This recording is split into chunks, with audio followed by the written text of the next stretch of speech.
오늘 말씀은 히스기야가 병에 걸렸다가 낫는 장면입니다. 그 중심에 하나님을 향한 진실한 기도가 있었죠. 히스기야가 병들어 죽게 되었습니다. 병들고 죽는 거는 누구나가 다 사람이라면 겪는 일이죠. 히스기야도 여기서 예외는 아니었습니다.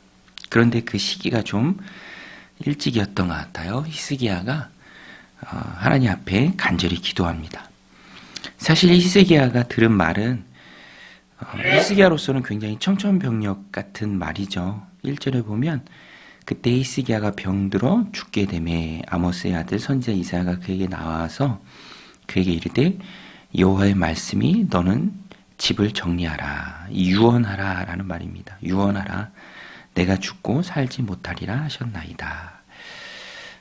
굉장히 히스기야로서는 받아들이기 어려운 말씀일 수도 있습니다.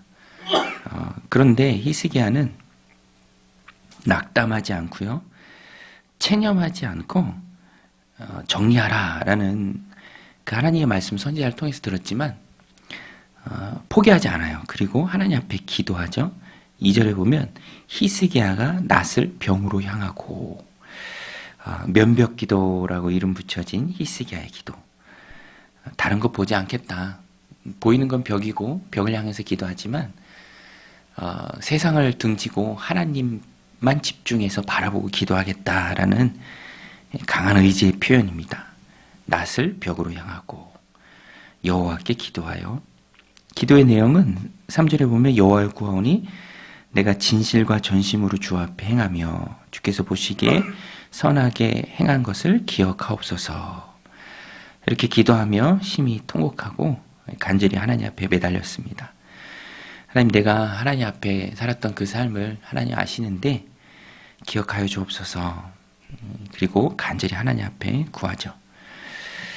기도의 제목이 분명하고 또 선명할 때 그만큼 또 하나님 앞에 간절히 매달렸다라는 것입니다.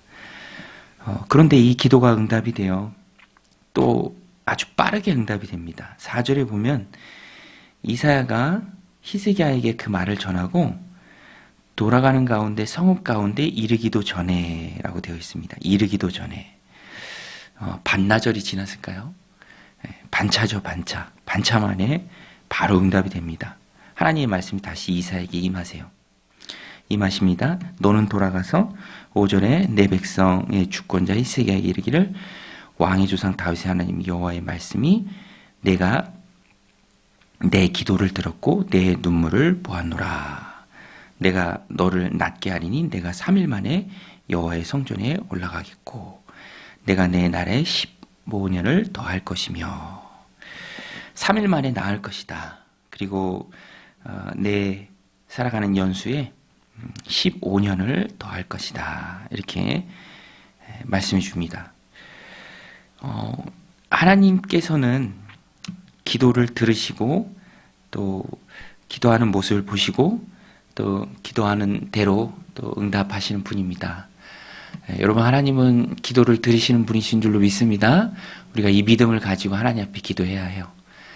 응답의 모습은 주권자이신 하나님께 달리신 것이지만 하나님은 들으신다, 보신다. 히스기야가 기도한 거 다 들으시고 다 보시잖아요. 그리고 하나님 판단하셔서 15년, 3일 만에 낫는다. 하나님께서 다 말씀해 주십니다. 어떻게 보면 하나님께서 했던 말을 다시 거두시는 것 같아요.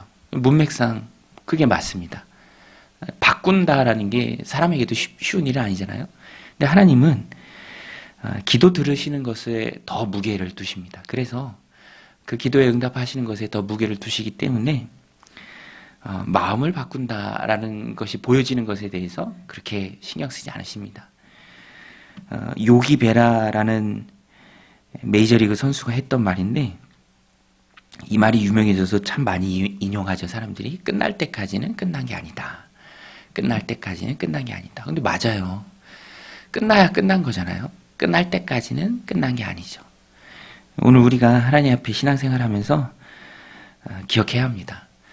하나님의 뜻이라면, 그것이 분명하다면 마치 다윗이 아들이 죽기 전까지는 간절히 금식하고 기도하지만 또 아들이 죽은 후에는 또 그것을 하나님의 뜻으로 받아들이고 또 일상생활을 돌아갔던 것처럼 히스기야도 아직 생명과 호흡이 있을 때 생명과 호흡을 주관하시는 분은 하나님이시죠. 하나님 15년 더 하시잖아요. 그러니까 생명과 호흡을 주관하신 하나님 앞에 기도하는 것, 기도할 수 있을 때, 그것이 가능할 때까지는 끝난 게 아니다. 그래서 히스기야는 기도합니다. 면벽 기도를 하고요. 또 하나님께서 그 눈물과 기도를 다 들으시고 응답하십니다.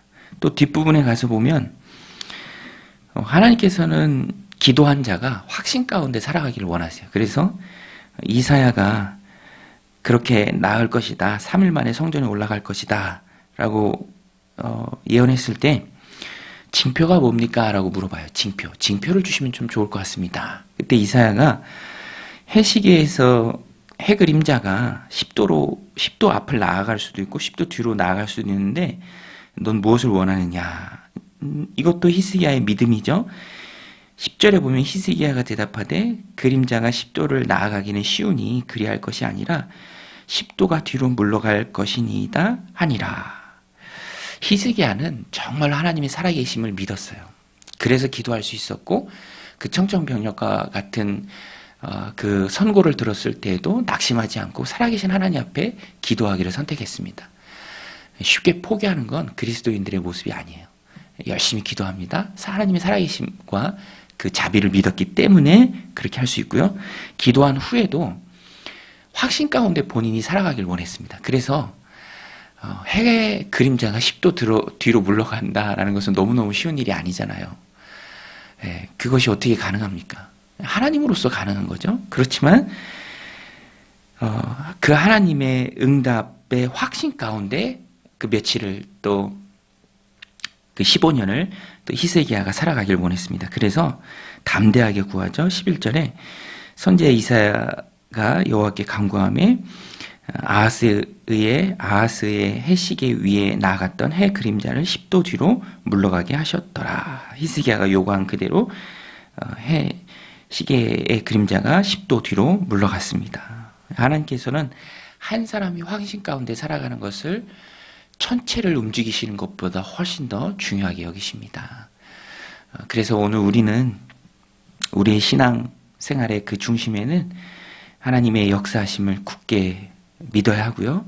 또 굳게 믿음이 확신 가운데 있어야 합니다. 하나님 확신 가운데 역사하실 것이다.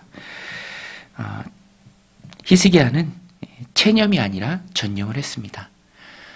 포기하기에는 우리가 하나님 앞에 기도할 시간이 너무 소중합니다.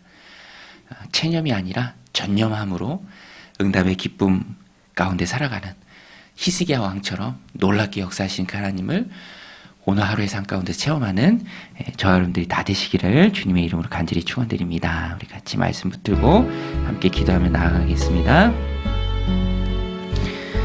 하나님